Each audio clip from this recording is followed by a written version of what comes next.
உலகம் முழுவதும் வாழக்கூடிய ஸ்ரீ குபேரன் டிவி நேயர்கள் அனைவருக்கும் உங்கள் தாம்பரம் ஸ்ரீ வாராகி ஈசநேசன் சுவாமியுடைய நல்லாசிகள், வாழ்த்துக்கள். ஜெய் வாராகி, ஜெய் ஜெய் வாராகி. ஆடி மாத ராசி பலன்கள். இந்த ஆடி மாதத்தை பொறுத்தவரையில் முதல் ராசிக்கு அதிபதியாக இருக்கக்கூடிய அங்காரகன் செவ்வாய் பகவான் சிம்மத்தில் சூரியனுடைய வீட்டில் கேதுவோடு இணைகிறார். பொதுவாக இங்கே செவ்வாய் கேது தொடர்பு ஏற்படுகிறது. அதே போல் சூரியன் சந்திரனுடைய வீடாக இருக்கக்கூடிய கடகத்தில் இந்த மாதம் முழுவதும், ஆடி மாதம் முழுவதும் சூரியன் சந்திரனுடைய வீட்டில் கடகத்தில் சஞ்சாரம் செய்கிறார். எல்லாத்துக்கும் மேலே ரொம்ப ரொம்ப முக்கியமான ஒரு சப்ஜெக்ட் விஷயம் என்னன்னு கேட்டிங்கனாக்கா, சனி பகவான் வக்ரம். இந்த ஆடி மாதம் முழுவதும் சனி பகவான் வக்ரகதியில் இருக்கிறார். அதே போல் ரிஷபத்தில் சுக்கிரன். அப்போ காலபுருஷனுக்கு 5வது வீட்டில் இருக்கக்கூடிய அந்த செவ்வாய் கேது தொடர்பு. இந்த செவ்வாய் கேது தொடர்பு இருக்கும் வரையில் மிகப்பெரிய அரசியல் கலகங்கள் ஏற்படும். அரசியல் கலகங்கள், அரசு கலகங்கள், அதிகாரிகளுக்குள்ள இருக்கக்கூடிய கலகங்கள் இப்போ நாம் நிறைய கண்கூடாக பார்த்துக்கிட்டு இருக்கோம். அரசு அதிகாரிகள்லாம் எந்த அளவுக்கு சிக்கலில் மாட்டுறாங்க. இப்போ நியர்பையாக அந்த விஜயகுமார் அப்படிங்கிற ஒரு பையனுடைய மர்டர் கேஸில் பெரிய பெரிய அதிகாரிகள்லாம் சிக்கலில் போய் மாட்டுறாங்க. ஒரு அம்மா கம்ப்ளைண்ட் கொடுத்து அது மூலமாக எத்தனை போலீஸ் அதிகாரிங்க சிக்கலில் இன்னும் அவங்களுக்கான கால நேரங்கள் இன்னும் ஆரம்பிக்கலை.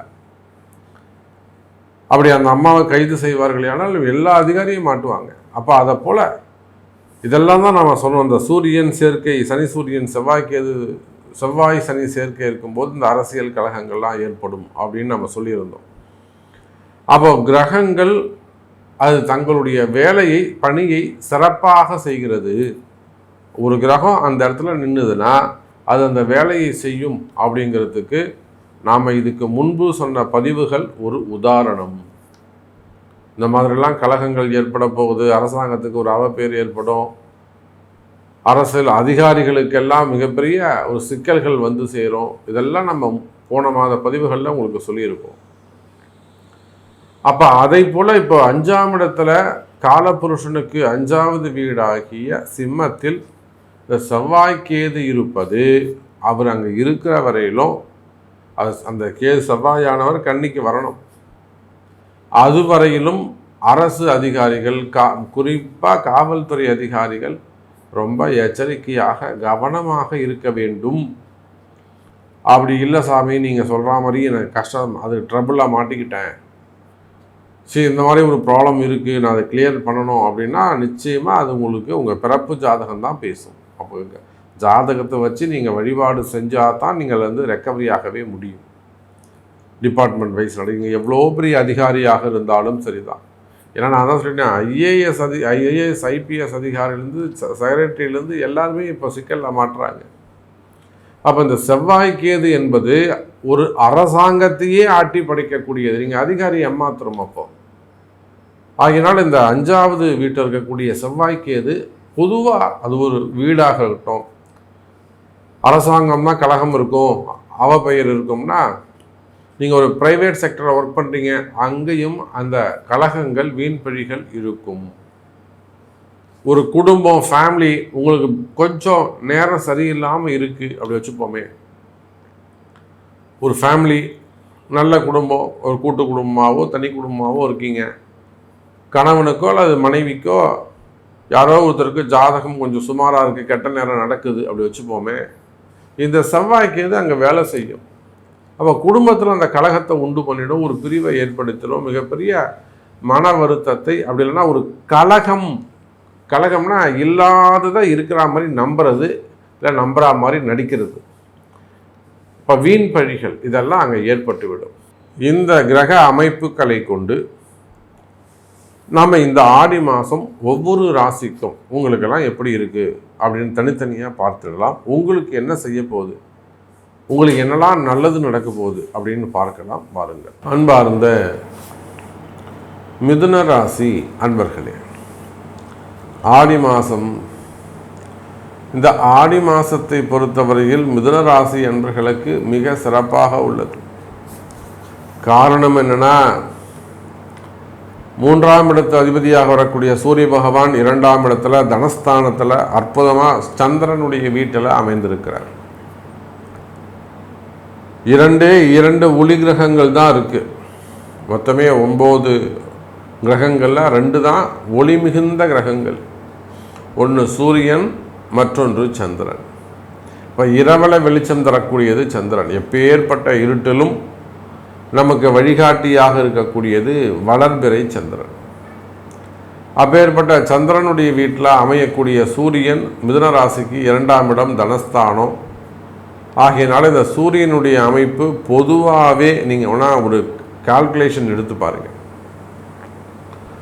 மிதுன ராசி என்பர்களே, இது நாள் வரையில் உங்கள் வாழ்க்கையில் வருஷா வருஷம் இந்த ஆடி மாதம் வரும்போதெல்லாம் மனசுக்கு ஒரு மகிழ்ச்சி, வருமானங்கள் அதிகரித்திருக்கும். மற்ற மாதங்களை விட இந்த ஆடி மாதம் மிதுன ராசி அன்பர்களுக்கு மட்டும் வருமானம் கூடியிருக்கும். காரணம் என்னன்னா, தனக்கு தனஸ்தானம், தனக்கு அது 2ஆம் இடம். 2வது உங்கள் ராசிநாதன் புதன் ரொம்ப க்ளோஸ் ஃப்ரெண்டு, டியரஸ்ட் ஃப்ரெண்டு சூரியன். இந்த ஆடி மாதம் 30 நாளும் உங்களுடைய ராசிநாதன் 2ஆம் பாவத்தில் இருக்கிறார், வக்ரகதியில் இருக்கிறார். வக்ரம் மாறாரு, அஸ்தங்கம் மாறாரு, அங்கே எல்லா வேலைகளும் நடக்குது. அப்போ மிதுன ராசி என்பர்களே, உங்களுடைய கஷ்டங்கள் மெயினாக நிதி சுமைகள், ஃபண்டு டிமாண்டு, பண பற்றாக்குறைகள், கம்பெனி நடத்துறதுலேருந்து ஃபேக்ட்ரி ரன் பண்ணுறதுலேருந்து நிறைய இடதோஷங்கள் அமைகிறது. நான் பல இடங்களில் நான் இதை ரொம்ப ஸ்ட்ராங்காக சொல்வது உண்டு. பிரச்சனைகள், இடதோஷங்கள், நீங்கள் உட்கார்ந்துருக்கிற இடம், ஃபேஸ் பண்ணுறது, அந்த ஃபேஸிங், அந்த திசைகள் சரியில்லாமல் இருக்கிறது. அப்போ இந்த மாதிரியான ஒரு சில வாஸ்து கோளாறுகளாக இருக்கலாம், கிரக கோளாறுகளாக இருக்கலாம், அல்லது அந்த கிரக அமைப்புகளாக இருக்கலாம். நிச்சயமா மிதுன ராசி என்பர்களே, அந்த மாதிரியான ஏதேனும் காரிய தடைகள் உங்களுக்கு இருக்குமே ஆனால் செயல் தடைகள், முன்னேற்றமே இல்லை சாமி, அப்படியே ஸ்மூத்தாவது, மனசில் ஒரு பயமாக இருக்குது. நம்ம எத்தனையோ தொழில் செய்யக்கூடியவர்கள், முதலாளிகளை பார்க்குறோம், பெரிய பெரிய பிஸ்னஸ் மேனை பார்க்குறோம்.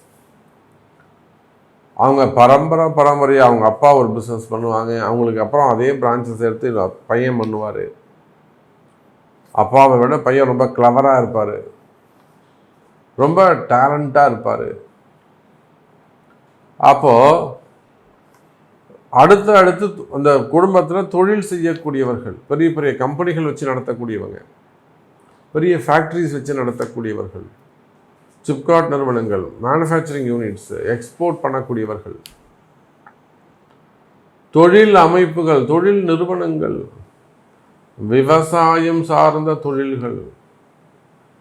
அப்போ நீங்கள் எந்த தொழில் செய்பவராக இருந்தாலும் சரிதான், உங்கள் தொழில் எப்படி இருக்கு, அது சில பிரச்சனையாக இருக்கா, பணப்பற்றாக்குறைகளாக உள்ளதா, ஃபண்டு டிமாண்ட் இருக்கா, அல்லது பிஸ்னஸே ப்ராப்ளமாக இருக்குது, சரியா வேலையாட்கள் அமைய மாட்டேங்கிறாங்க, ஆர்டர் இருக்குது கொடுக்க முடியல, இல்லை ஆட்கள்லாம் சிறப்பாக இருந்தாங்கன்னா ஆர்டர் இருக்க மாட்டேங்கிறது, இதெல்லாம் ஒரு சில வாஸ்து பிரச்சனைகளாக இருக்கலாம்.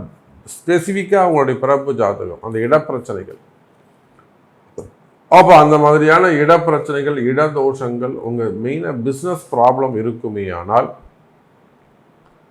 இன்னும் சொல்லப்போனால் உங்களுக்கு ஃபண்டு டிமாண்ட் இருக்குமே ஆனால், பணங்காசுகள் உங்களை தேடி வந்து சேரும். மிதுன ராசி அன்பர்களே, எப்படி பணம் வரும் சார்? உங்கள் ராசிநாதன் புதன் பகவான் 2வது வீட்டில் தனஸ்தானத்தில் இருக்கிறார். 3ஆம் அதிபதியாக இருக்கும் சூரியனோடு சேர்ந்து இருக்கிறார். 1ஆம் அதிபதி 4ஆம் அதிபதி 2இல் இருப்பது சிறப்பு. நெருங்கிய நண்பரோடு சேர்ந்திருக்கிறார். அங்கே போய் புதன் சனி தொடர்பு. இங்கே புதனும் வக்ரம், அங்கே சனியும் வக்ரம். அப்போ சனி புதன் இருவரும் வக்ரமான காரணத்தினால் நிச்சயமாக அங்கே பணவரவு தனவரவு இருக்கும். அதே போல் உலகம் முழுவதும் வாழக்கூடிய மிதுன ராசி என்பவர்களை நீங்கள் வேர்ல்டு வைடு எங்கே இருந்தாலும் சரிதான். ஃபேமிலி ப்ராப்ளமாக இருக்கலாம், பிஸ்னஸ் ப்ராப்ளமாக இருக்கலாம், அதே போல் விசா சம்பந்தப்பட்ட பிரச்சனைகள் நம்ம கண்டினியூ பண்ணுறதா இல்லையா, வெளியூர் போயிடுறதா, என்கொயரி நடக்குதுங்க சாமி, விசா எக்ஸ்டெண்ட் பண்ணுவாங்களா மாட்டாங்களா, எப்போ ஊருக்கு போயிடலாமா, இங்கே நமக்கு இன்னும் கண்டினியூவாக வேலை கிடைக்குமா. அப்போ இந்த மாதிரிலாம் பிஆர் சம்மந்தப்பட்ட கேள்விகள்லாம் இப்போ இந்த வாட்டி அப்ளை பண்ணியிருக்கேன், 2 வாட்டி ரிஜெக்ட் ஆகிடுச்சு. இந்த மாதிரியெல்லாம் உங்களுக்கு பிரச்சனைகள் இருக்குமே, ஆனால் கவலை வேண்டாம்.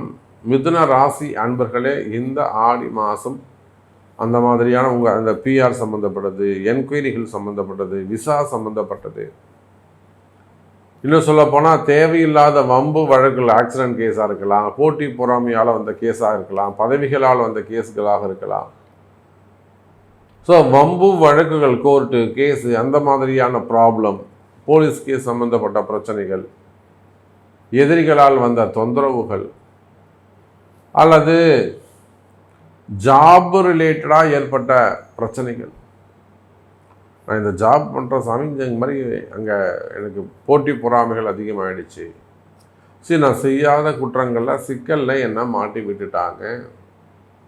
அந்த மாதிரி வேலை செய்கிற இடத்துல வரக்கூடிய பிரச்சனைகள், உயரதிகாரிகள் மேலதிகாரிகள் பேசாமல் இருப்பது, அவங்க செய்யக்கூடிய வீண் கலகங்கள்.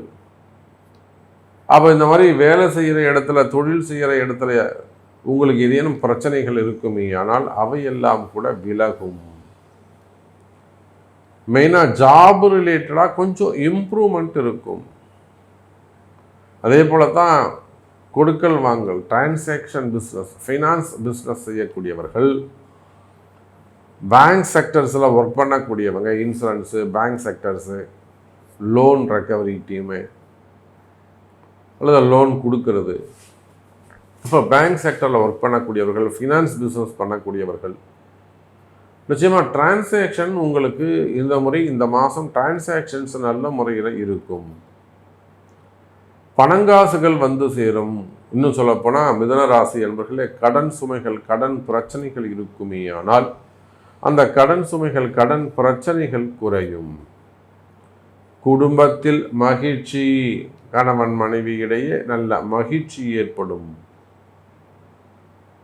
காரணம் நீங்கள் பிரிஞ்சதுக்கு பல காரணங்கள் இருக்கலாம். அந்த கணவன் மனைவி பிரிந்ததற்கு பல காரணங்கள் இருக்கலாம். ஆனால் சேரக்கூடிய காலம், அதற்கெல்லாம் நல்ல நேரம் நெருங்கி வருகிறது.